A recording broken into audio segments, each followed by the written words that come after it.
Congratulations, you own a Lexus LFA, but you've been a bit busy for a few years, so the car's been in storage in your collection. It's time to recommission it.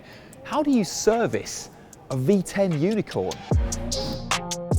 Well, we're going to tag along as Lexus does just that to the most famous of LFAs. Coming up, how to safely jack up your LFA, how to get the wheels off without knackering your expensive carbon brakes, the LFA's particularly repetitive oil change, and I'm going to show you around one of the most well-used LFAs in the whole world.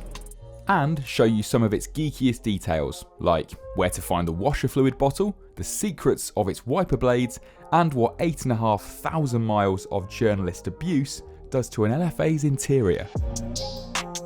Obviously, they're not just letting me loose with spanners on a car now worth £750,000, so our expert guide for this service is Toyota and Lexus technician and press fleet expert Mike Crofts. He's been at the company since 2003 and knows everything from an OG Prius to this V10 flagship inside out. First off, we make very sure it's securely mounted on the lift. Then bonnet open and deploy the super lightweight strut to keep it there. And don't forget your LFA wing covers to save the paintwork from scratches.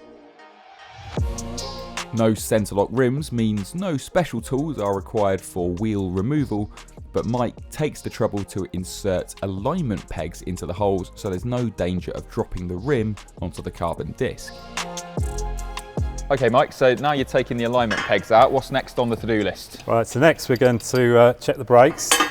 So check them for wear, for the pads and discs. Yep. So we just visually check the pads. These are fairly new, plenty of friction material left on them. So being carbon ceramic discs, I'd imagine they don't have a very high wear rate. No, obviously the brakes are quite big, the car's fairly light, so yeah, they're pretty good. We don't have too many problems with them wearing. There's a minimum thickness, like there would be with a normal steel disc, but there's also with these, there's a minimum weight as well, so it could be underweight, even though it was the thickness was still okay. And if it was to be worn out, I'm presuming it's not overnight parts from Japan? No, there would be a little bit of a delay on these. And a fairly chunky bill? Yes, yeah, they're not cheap. So is this car on its original brakes? No, it's had one set of discs, but it's only on its second set, and it gets used quite hard. So one set of discs in how many years? 13 years. One set of discs in 13 years? It's a bargain to run. Yeah. While Mike cracked on with the brakes, I got a head start on the oil change instruction manual, and then it was time to take you somewhere you don't normally see on an LFA unless you're having a very bad, expensive day. Just before we take all these covers off, take a look underneath an LFA, how flat the floor is, how many little aero devices there are for this very clean looking car. Anyway, it's time for it to get undressed. Underbody shrouds are great for aero, but as you'll know if you've ever had to work on a car that's got them, they are a pain to remove and the retaining screws like to run away. The great thing about doing an oil change on an LFA is the oil obviously needs to be warmed first, and that means you get to listen to this.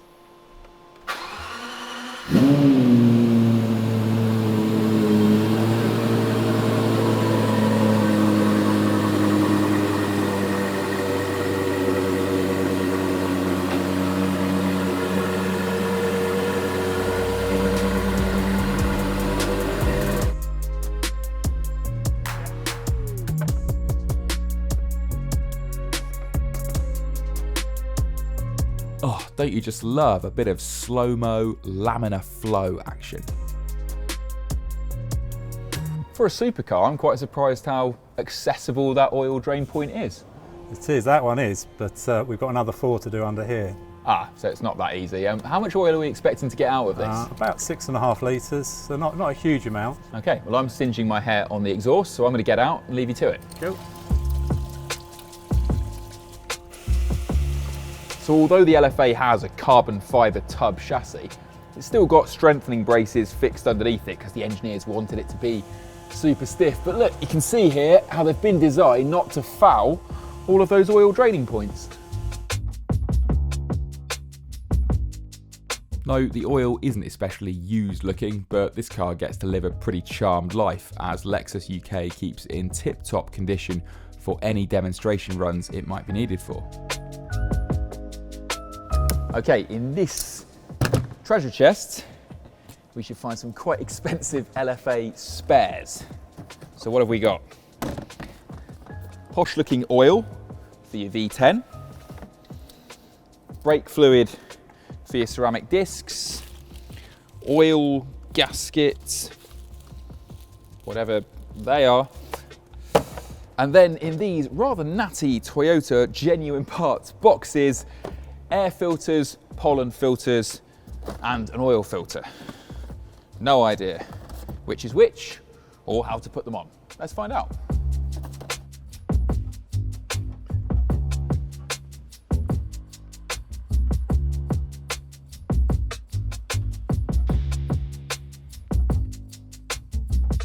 Okay, so check the dipstick and that is oil change done.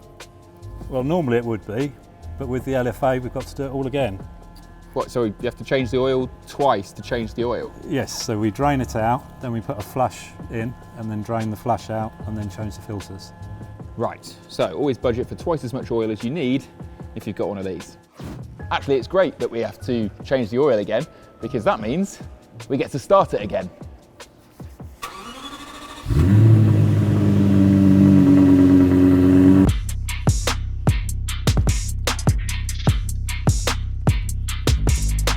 You said you didn't know what these were. Correct. They're the fibre washers to go on the sump bungs. Right, okay. And we're going to replace them this time. Are we? I think you'd better do it.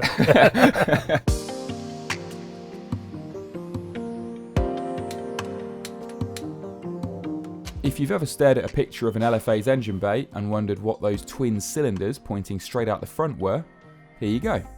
Next job is replacing the oil filters. Are these a Lexus LFA only part? Yes, they are. They come as a pair and they're a special part number for them. Right, and they're going in They're going in there, yeah, under the cover. Right, So, after you. cool.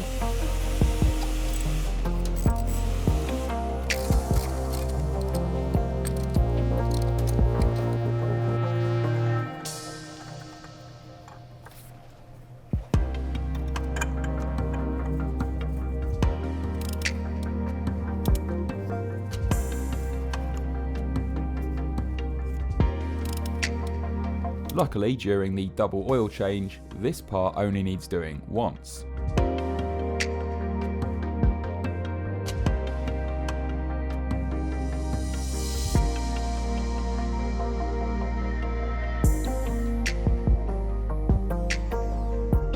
So now Mike's checked the oil level on the dipstick under the bonnet, we're going to double check it by looking at the digital readout on the LFA's legendary animated dashboard. So, foot on the brake, turn the key, wakes it up, and engine start. And then bring the menu up, the rev counter scrolls across, we're in status, oil level, and we just wait for it to find some temperature. Right, we've been idling for about 5 minutes now and everything's nicely warmed through. So, let's just have another double check of our oil level. Measuring in 5, 4, 3, 2, 1. Perfect.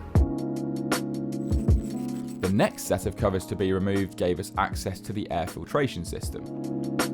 That looks like it's almost fresh out of the box, but Mike insisted everything was going to be refreshed, and well, he's got a box of wrenches and spanners, so I'm not going to argue.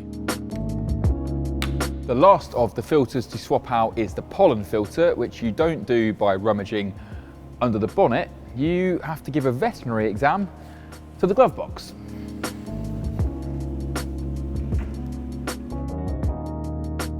While Mike has a well-earned tea break, allow me to show you around Toyota and Lexus UK's eclectic car collection. As you've probably guessed, we've not just come to any old backstreet garage. This is Toyota and Lexus's UK media garage, where they prepare new cars for serious journalists to test them and look after all of their heritage fleet. So let me show you some of the most interesting cars here. First, second and third generation MR2s. Surely it's time Toyota brings back the mid-engined affordable sports car. Mark I Prius rally car with excellent sponsorship choices. Evolution of the Yaris from your nan's car to a rally car. And the F-Series cars that the LFA was supposed to have inspired. So the RCF, the GSF and the original ISF, all with that naturally aspirated 5-litre V8. These are not old cars, but somehow they just feel like they come from a completely different era.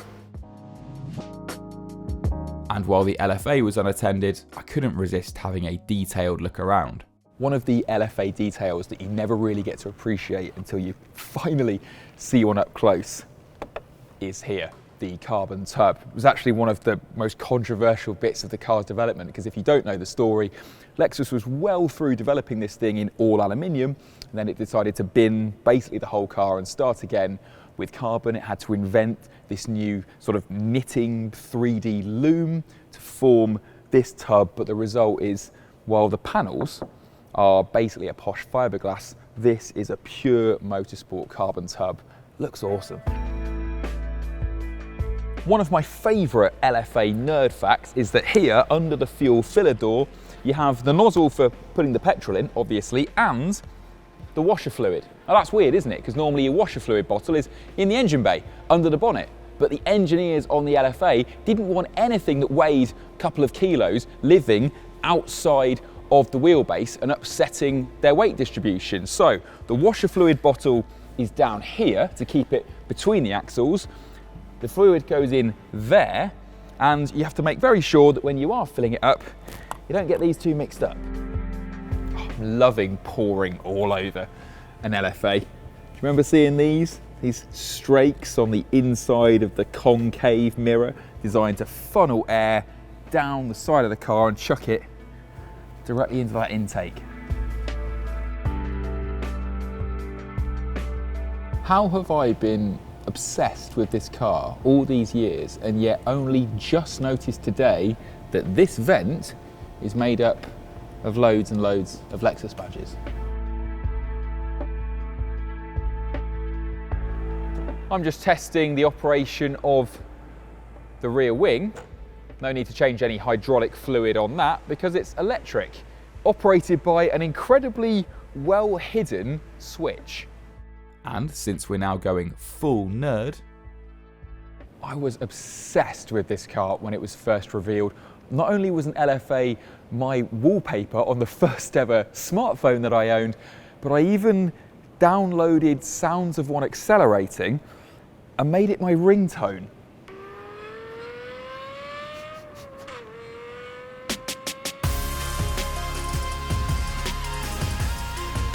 There's even some archive reading material hiding in the LFA's boot from one of its very biggest fans. So Mike, any car that's been sat for a little while, we run the risk of the battery going flat. How do you sort out a flat battery in an LFA? Okay, so the battery's in the boot of the LFA and it's got an electric solenoid to open the boot. Okay, so you've cleverly pressed that earlier. There's the battery. Is this some sort of specialised motorsport lightweight lithium ion job? No, it's a relatively standard battery. Not one you can get from Halfords? No, it's available through Lexus, but it's relatively normal. If the car's completely dead and you can't actually open this back window, how do you get to the battery then? Okay, well there's a sneaky little release within the car that you can get to. So you open the door, get in, and you can release the boot from there. Now, if we're doing the full service, we should change the wiper blades, but I've just noticed an LFA has this kind of dual wiper with a mini blade here. Is that just a Yaris rear wiper? No, that's specific for the LFA, the little one. It just ensures that the whole screen gets cleaned. Right. Actually, we've just noticed with this one, it's split, so we're going to need to order a new one of those.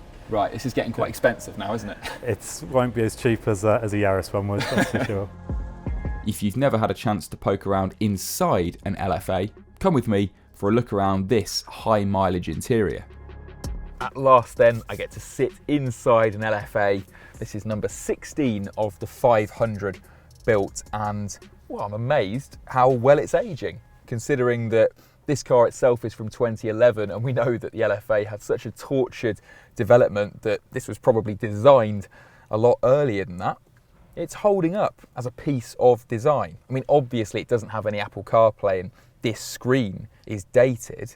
You actually operate it with a mouse, but I love the hidden buttons here, the way they come to life when you wake things up. This double-decker dashboard layout still feels pretty futuristic, and yet it's from the era when you got a button for everything. And I love some of the little touches, like the mode switch that sprouts like horns out of the instrument binnacle, and of course the iconic motorized rev counter there. Fantastic. I'd also never noticed little details like just how slender the indicator and the wiper stalks are, and how the key is, well, a normal Toyota Lexus key, but it's then been shrouded in carbon fiber and metal, the Lexus badge on the end there. Just pop it back in the ignition. The seat motorizes forward. These are fantastically comfortable, though I have to say, where lots of people have landed on them, getting in and out over this car's life, they are wearing quite badly down there. I'm sure if you were looking for a used price, you'd be able to negotiate on that, but it feels so special in here. You can absolutely understand why these things are now going for 3 times what they cost new, even though when the LFA was new, it was criticised for being £100,000 more than a Ferrari 599. And if you've been wondering why we're doing this service, well, the LFA's heading off from here to be driven in anger.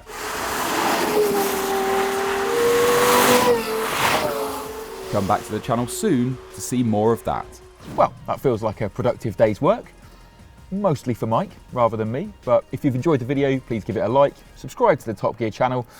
The only job left for me to do is the sound check. Mm.